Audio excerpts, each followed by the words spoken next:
Hello ladies and gentlemen, welcome to a patch note review video. I am Sylphin. Holy smokes, what a change. Patch version 3.2 has some pretty big changes, ladies and gentlemen. I am very excited. Let's just jump right into it because holy smokes. There's some new skins, travel mode reduction, and tower changes, as long as some other few changes. It's pretty significant. So there is the video. Please go and look at it. Just gives a very brief little snippets of what the big changes are, but they don't really say anything big. Now, there is some pretty dope skins, if you ask me. Tier 3 skin called Doomsday Steel. Look at that. I think that it's actually a whole character change, like how they actually render the whole character. It's not just like a skin, if you know what I mean. It's not just changing the color. So finally, some more tier 3 skins that are just like that Rampage Obsidian skin. It's kind of like a whole new kind of character. So pretty sick. That's awesome. I like how they kept the silhouette though. Because you want to kind of, be able to identify who it is right off the bat. So I like that. Chimera Moon Viper skin, pretty cool. I like it. The blue is actually oddly works. Greystone White Tiger skin, yeah. With all of these skins, for some reason this makes me think of like a Roman fighter. At least just the helmet does, kind of like a Roman Legionnaire or something, but the rest kind of doesn't. But I like it. That's a really good skin. Muriel Amethyst skin, I like it. I consider myself a Muriel main. Actually, I just like her normal skin, to be honest with you. And obviously her master skin looks really good, but I don't have it. The Fae Nightshade skin, I like it. I'm actually really excited for a tier 3 skin for the Fae. Actually for Muriel too, but for the Fae, I don't know. I think you can do a lot of work. Like a big bat, a big vampire, a big pterodactyl. I don't know. But okay, so holy smokes, let's get into the actual patch notes. So they've reduced travel mode from 880 to 750. Normal travel speed is 480, I do believe. So that is... So anyways, but the normal travel mode has been reduced by almost 20%. Almost 20%. That is significant. That is significant. If it takes you 10 seconds to get between one lane to the other, that takes you 12. 15 takes you 18 seconds. It's going to be, I think that's going to be bigger than you think. In the video, it shows a Chimera transitioning from normal to travel mode. Not really much of a difference. It's actually kind of hard to tell. So there you go. Our goal is to address some of the inherent issues of travel mode regarding vision and rotations. By reducing the movement speed, we're lowering the engagement range, potentially allowing for less risky plays in enemy territory. That is good. That is good. It disables people from easily responding to good strategic plays, which will enable you to actually get value out of making good strategic decisions. Right now, it's too easy for the enemy to go, "Oh, I didn't see that coming. I'll just go deal with it." Right? It's not really what you want. You want the risk reward to pay off. You don't want risk and then nothing, right? I want to be able to actually push that lane up, and be sneaky about it, and then actually get something out of it. So there you go.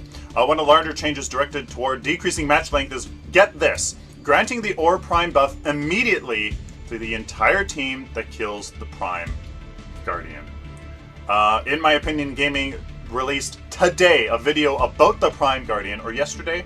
Today, I think, because I just watched it this morning. about the Prime Guardian, and he suggested to do the Prime buff immediately once you kill it. And it's just really cool that he has that idea. Great idea on his part, and look at that. I agree. I agree. The mechanic of bringing it to, you know, to the drop-off points is exciting. But if they're trying to reduce travel mode and all of this other stuff, it's not self-serving. It doesn't work like that. So this, I agree. But you're saying how do you then choose? Well, you don't get to choose where to drop it off, because the defensive dunk is no longer an in-game mechanic. That is huge. I actually really like it. I really like it. If your team did not take the priority of defending an inhibitor, and that inhibitor is taken out, that's the game, right? I like this. I like this because it just reduces that time. It reduces the game time, and it's just too long. It's too long. It's kind of like people make, teams make strategic decisions that result in X, and X is just kind of like, meh, whatever, because we can just get the inhibitor. We can get the inhibitor back. We can easily rotate over there to defend it. Not anymore. I think it's going to be harder to do exactly that. We're also adjusting towers to make their damage more predictable and allow for more engagements. I mean, when they mean this, I think, tower dives, tower takedowns, fighting on the towers. Overall, our goal is to incentivize more gameplay around tower aggression. There you go. Yeah. So the 3 changes, and here are the actual numbers behind all of these changes. Travel mode reduced from 880 to 750. Almost 20% reduction. Huge. Huge, huge, huge, huge. They have reduced the orb from Prime Guardian. Upon killing the Prime Guardian, Prime cards are immediately activated for the entire team who kills it. No longer able to defensive dunk. Remember though, with this low health though, that means that one person can take it. Chimera. And get it for the entire team. Wards. Wards. Wards. Ladies and gentlemen, get your frickin' wards. Everybody needs them. Tanks, perhaps, and I would definitely say that carries would be, I would say, are able to not have wards. Tanks, yeah. There's still the Guardian's ward. You can just spill the snot out of it for health. But carries, I think that there's some better cards than the wards, so the carries are the only ones. But still, everybody else has to have wards. Use them on the Prime Guardian. You're going to need it. You're going to need it. That is how people are going to have to counter the new strategy here around the Prime Guardian. Reduce the initial spawn time of side harvesters from 6 minutes to 3 minutes. That is huge. That is going to very much incentivize getting the key right off the bat, or at least very quickly, because it takes about 5-6 minutes anyways to get 6 card power anyways. I mean, it only takes a few minutes to get 3 card power that you can then get an upgraded harvester key, so I guess. But yes, I'd like that junglers there can just get the key right off the bat, get your main 2 harvesters at 3 minutes, and then just go back to base and go right to those side harvesters, or just get your jungle harvester, and then you get that side harvester that you're closest to. Bam! You might have 2 junglers that you can do that on both of your sides. There you go. And then 6 minutes when you have to go back and get your card points anyways, kill maybe a few jungle camps. 6 minutes anyways, go right to that prime harvester. Bam! Awesome. Reduced inhibitor regen rate from 5.25 to 3.5. Almost, what is that? 40% reduction in their health regeneration. I like that. I like that. Again, if you take the time to do damage on an inhibitor, to push that lane, to make some strategic decision, to get some damage on the inhibitor, you are going to be rewarded for it more, because it's going to be damaged for more length, for a longer length of time before it regenerates its health. Increase the hitbox of tower and inhibitor gems. I'm not sure exactly what they mean, because if you just hit the gem, should just do the damage. So I'm not sure if they made it. Yeah, it'll just be interesting in game. I would imagine that. Here, hold on a second. I would imagine that if you know, if you shoot Muriel's orb and just like a very like small portion of it hits the crystal, you should do damage. So I'm not sure. I don't know. I'm not sure exactly how that's going to work, but hey. This is interesting. Removed damage stacking mechanic from the towers and inhibitors. They wanted to make it a little bit more predictable, and I think this certainly makes it much more predictable, just however much damage it does, right? But it increased the fire rate of towers and inhibitors. I actually really like this because what this does is it applies its damage. It applies its damage in a broader range of situations. So if one minion is like at a 1% health and the turret and the tower fires, it's wasting a lot of its damage because like that minion was like on its little sliver of health. But if it fires more often, that means that it's going to apply more of its damage to more of the minion's health.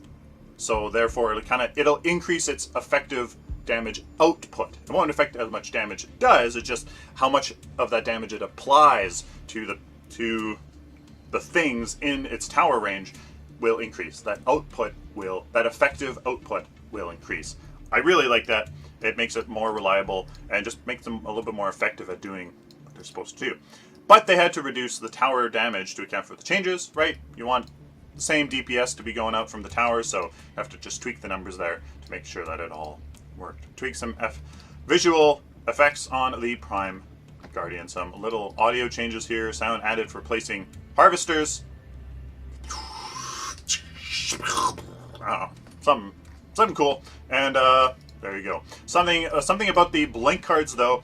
Momentum retained after blinking is no longer calculated based on your move speed prior to activation. Momentum has been reduced to a flat 150 from 220 plus movement speed prior to activation. So if you are in travel mode and you use it, you will not exit the teleport at the same speed that you were going at before. So you're sprinting, you'll use it, and then you'll kind of come out as if you were jogging before. I don't really agree, to be honest with you. I don't agree with this. I guess it does make it a little bit more predictable. I mean, you just know that when you use it, you'll teleport and then you come out of the teleport in a set kind of thing. But it's not intuitive. You'll have to figure that out and then you'll have to learn it. So, I don't know. Little weird thing. This is another thing that I kind of cared about. Mending, Bloom, and Overflowing Gifts no longer put other potions on cooldown. So, in my Muriel Rejuvenating Shields build, when I have the Shepherd's File, the Overflowing Gifts at the same time, I can use the Overflowing Gifts, and then I can use the Shepherd's File. Right, separately, while one is working and the other one isn't. I just played a game, though, yesterday with her, and I didn't notice that was an issue, so I'm not sure. I guess if there's a health potion or something, I don't know. So there you go. There's some small other things here that happen. So surrender menu created a surrender menu that has options for the reason why you are surrendering. I think that's probably just for internal data reasons. There might be some repercussions there, you know, if you're surrendering just because you're bored, or I don't know, depending on the options. I'm sure that they're going to get some data, use that data for something to help the game, I'm sure. None of the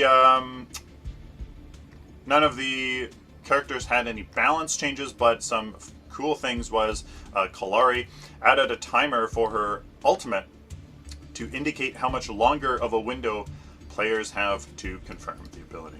So that vision that she gets on all of the enemy team only lasts for a certain amount of time, so you just have a little timer that kind of shows you how much time you have. So that's good, because you know, it's kind of hard when you're in the heat of battle to be like, how much is 3 or 2 seconds or whatever it is. That is it. I don't think there's anything else. So there you guys go. Huge changes. The tower changes I'm really excited about. No more. I mean, yes, I did like the ability to come back, and I have come back from a lot of games. In the last 2 games, we came back from our tower being taken down, but we almost don't deserve it. Like, we almost didn't deserve it. We weren't thinking strategically. Our inhibitor was taken down by a very smart split pusher. I don't think we really deserved it, and I think that is what. You need to have your head in the game the whole time, and you should be punished for when you can. So, there you guys have it. Wow. Let me know down in the comments what you think of all of this. The comments at the bottom of this forum post, there's a lot of people griping about a lot of things, and let me know down in the comments what you think about this. I know Orb Guardian is now going to be a huge thing. Every 6 minutes it's up, has 10,000 health. Certain heroes can solo it, and they can get it for the entire team. Huge.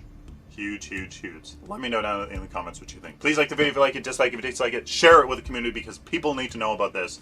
And of course, subscribe if you like this content, found it useful. Please subscribe so I can do it for you again in the future. Like always, guys, stay optimistic and positive.